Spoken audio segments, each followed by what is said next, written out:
Welcome to New Zealand. Thanks for joining me. Well, today something cool for everybody. We're going to go back and we're going to sort of like we're going to have a look at a little box of somebody else's memories. I was down at the dump on the weekend, and at the dump they've got a recycling shop where stuff that can be reused is put, and people can buy it, reuse it, and all sorts of really cool stuff there. And I was just browsing through the shelves of stuff, you know, I often go there and see if I can pick up cameras or bits of old photography equipment and that sort of stuff. And I was browsing through, and I came across this box. This box, this box, and it was full of what I thought was toilet rolls and containers. And I picked up one of these rolls, and there's writing on these rolls, and inside the rolls was film negative. What I'd stumbled across was a box of a photographer's archives, family memories, really, a box of memories from somebody's family. And the first thought that came into my head was that this would make a really cool subject for my vlog. And so that's what I'm going to do today. I'm going to go through this box of stuff, and I'm going to scan what's in here. I'm going to, if you can see this, check this out. Just a box full of containers. There's canisters of film.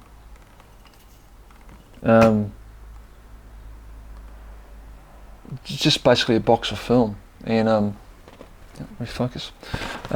We're just going to go through this and just scan it, and just at the end of it, I'm just going to put together I don't know how I'm going to do the video, but we'll just see what's in here, because I'm just really interested. I've done a couple of initial scans just to try and date this stuff, and it looks to me that this is late 60s-ish. So, you know, we're looking at stuff that's 50 years old. So it's going to be really interesting. This, people, is why film photography needs to be kept alive. This is why we should carry on shooting film. This is why we should record things on film. Who is the owner of this stuff? Who is the family? Boy, girl, old, young. I'm thinking it's a young person, a young boy or a young girl, because the handwriting is on these tubes is this handwriting. I don't know if you can see that. You can't see that, but this handwriting on there, and it looks like a young person's handwriting. So what we're going to do, we're going to go along with scanning stuff. I'm going to take you along with me while I'm scanning it. We'll have a look at it. We'll check it out on the pictures as they come to life. I don't know how long this video is going to be. It might be long, it might be short. All the pictures might be rubbish. There might be some interesting stuff. There's probably a lot of stuff that's not that interesting. It's going to be cool. Let's get into it. Let's start scanning, and let's see what we've got here.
kind of interesting because I've been doing this now scanning these images now for a couple of days. And it's been interesting as I've gone along. I've kind of worked out who the photographer is. I've worked out the family dynamics, you know, sisters, brothers.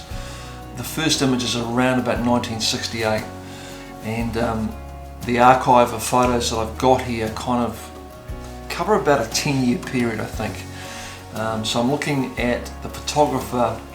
I'm picking that he was maybe 8 or 9 when he started taking these pictures, and towards the end of the archive he was probably in his teens, 16, 17, 18 maybe. He's got 2 sisters and they're both and they're twins, and he's taken some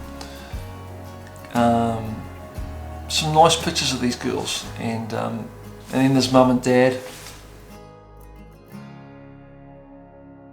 It's really interesting how the story, you kind of like work out the story and it unfolds. So just very cool, very interesting. My initial thoughts when I first started looking at this stuff was that the photographer was deceased. And then the more I looked at the stuff, the more I thought, nah, this guy's got to be in his early 60s, 60 or early 60s. And if he wasn't alive, his sister was going to be alive, his sisters were going to be alive. So I just thought these guys have still got to be around. And I also thought that, you know, surely these photos, negatives, this archive of information would still be treasured by these people. So I decided to put a post up on Facebook and just see if I could track the people down. And within probably an hour and a half, I had contact from the guy's son, and he had said to me there, this is Dad. I've shown Dad, he's confirmed it. Dad moved, I think, to the South Island just recently, and I think what had happened, they had obviously been moving home. Some stuff had got chucked out by mistake, and this box of photographic memories was mistakenly thrown away.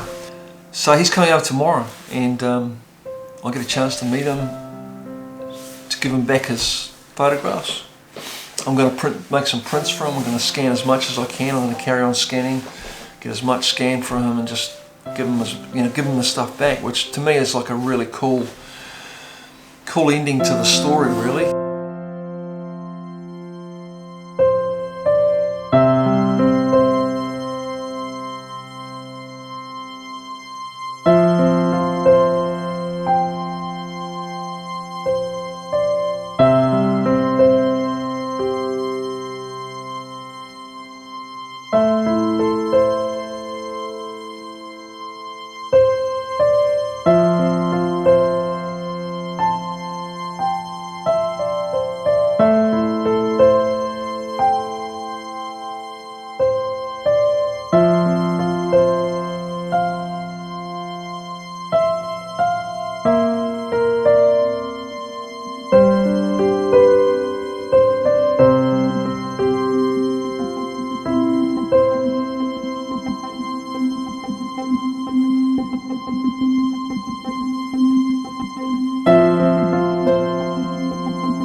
Well, that was my story for this week, and I hope you enjoyed that.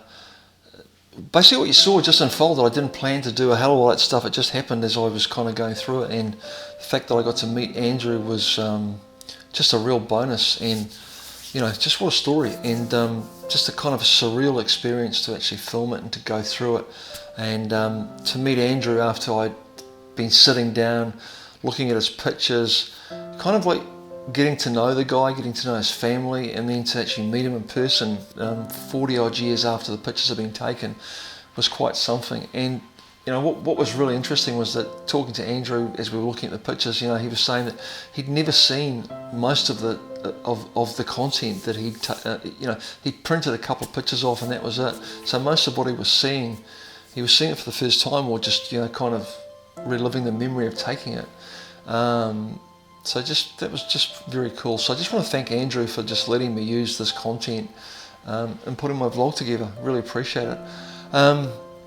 And I just want to just kind of want to reiterate this whole thing about film, and you know, why we shouldn't let it die. You know, film's not dead, and we don't want it to die. And this is just such a good example of that. I couldn't find or explain a better example of why you would want to keep this whole genre of photography alive. And you know, it's really pleasing to see that, you know, a lot of younger photographers coming through are enjoying film and using it, and you know, very cool. And this is why we should carry on using it. I just don't see you know, the potential for our memories to be lost in a digital format is it's too great, you know what I mean? And I know there's hassles of film, and people say, why do you shoot film, you know, So this is why I shoot film. Good example, the magic of it, and this is magic, and what's happened in this experience is magic. So cool. Thanks, Andrew, appreciate it, and so glad I got that material back to you. This week I've got another print, just wrapping up things now. Another print this week. Print's a picture I took a couple of years ago, and quickly, it's a film shot taken on my Leica M6. I was driving along one day on the way to a job, to work, and you know, I used to frequently pass the Pukekohe Raceway. One morning I was passing there, and a beautiful summer's morning, or a spring morning I think it was, sun coming up, fog, mist everywhere, and I could see these horses coming through silhouetted in the fog.